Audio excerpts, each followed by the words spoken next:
Corey, Sam Evans is close to 1,000 yards receiving this year. One of those player milestones you look at for stats-wise. When a player reaches that, what does that mean to a player to reach one of those milestones? I think probably, for him, just a personal goal that I'm sure, a lot of receivers, that's a milestone that you set for yourself.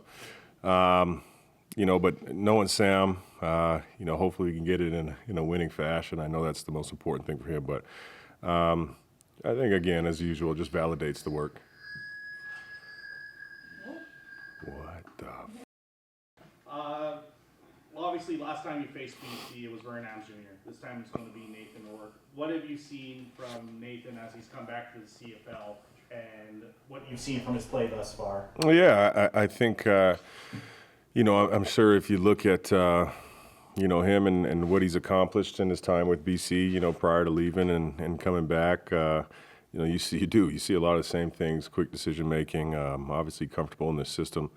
You can't. They got two really good quarterbacks over there, and he found a way to get a win for them. But man, he's still Nathan Rourke. So I know some people are trying to change the narrative a bit. It's not the case. Brett, that being said, how do you limit a guy like Justin McInnis out there too?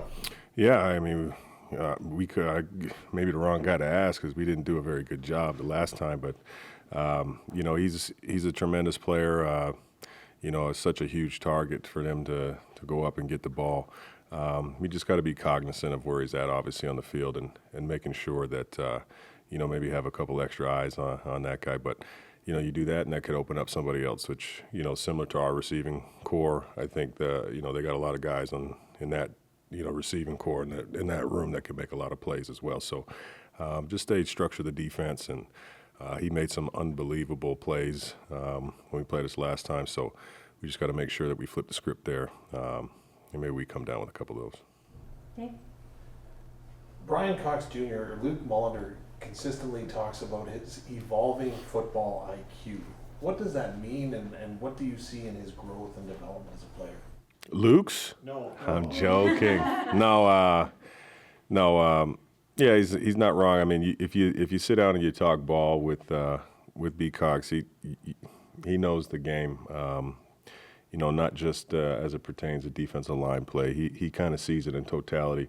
I would just assume that he's been around football for a long time, and he's always bugging and messing with Coach Bell and coverage stuff. But those are the guys who mess around. They're interested in that stuff. So he's a fan of the game.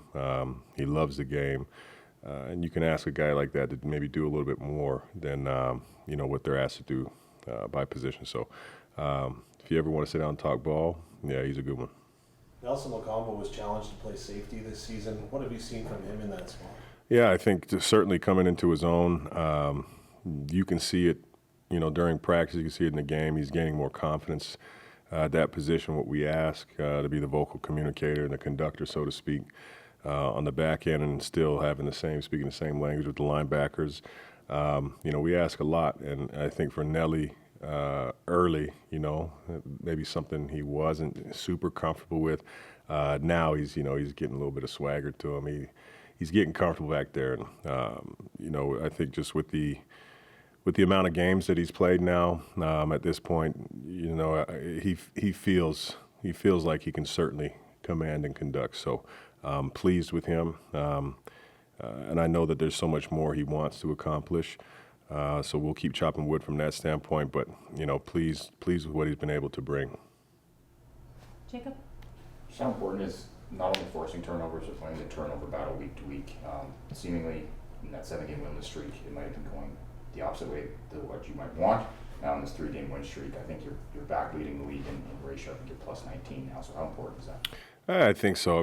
Football, obsession for possession is what we talk about, and that's defensively. You don't have it, go get it, and when you have it, keep it. It's very important, but I think since the season started, I want to say, our ratio has been really good, and it hasn't always parlayed into wins. So there's a lot of other indicators with that, but certainly you do put yourself in favor for each game. If you're in the plus category from that standpoint. So really, that's a credit just to our quarterbacks and our ball carriers taking care of the football, and defense and special teams. Special teams getting a lot of love, for the turnovers, but they've created some as well and protected it. So it's everybody in the building just really locking in on trying to possess the ball. For sure. And you talked about Rourke earlier and what he brings as a skill set and as a quarterback. What's it going to take to kind of make him get off his spot and stuff like that? Obviously, he has the leg mobile ability in order to maybe force him into some turnovers on Saturday. Yeah, just that. I think you look at his ability to create with his legs. Certainly, he's shown to be able to not have to do that. I mean, he's a great pocket passer, but having the ability to get him off the spot, maybe flush out the offense and maybe try to make him one-dimensional, one-side read kind of deal. But he's shown to do all those things, either in his time now or previous. But like any other quarterback, we want to make him feel uncomfortable in the pocket. Maybe they have to bring some more people in to protect, maybe take somebody out of the route combination.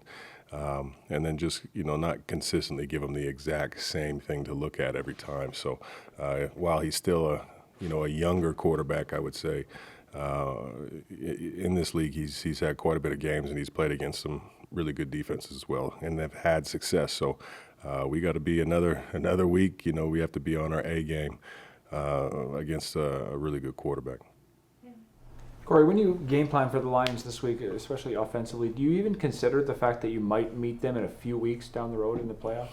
Yeah, you have to look at all that stuff, certainly. But I would say we feel it's more of a win now situation. I think there's maybe different situations throughout the season where you can anticipate and maybe you want to take a peek at something or set something up for a future, but.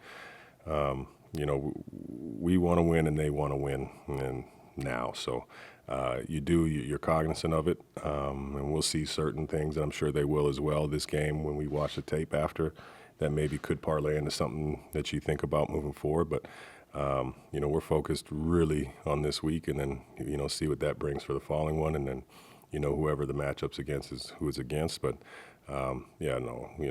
just looking at who's available. Yeah. Of course, it's in your thought process. Right. How important is, regardless of how the playoff scenario shakes out, how important is just an overall good effort on this team? So, if there's a chance that you do meet them in the playoffs, you'll be watching this film and that effort, and you'll have that momentum.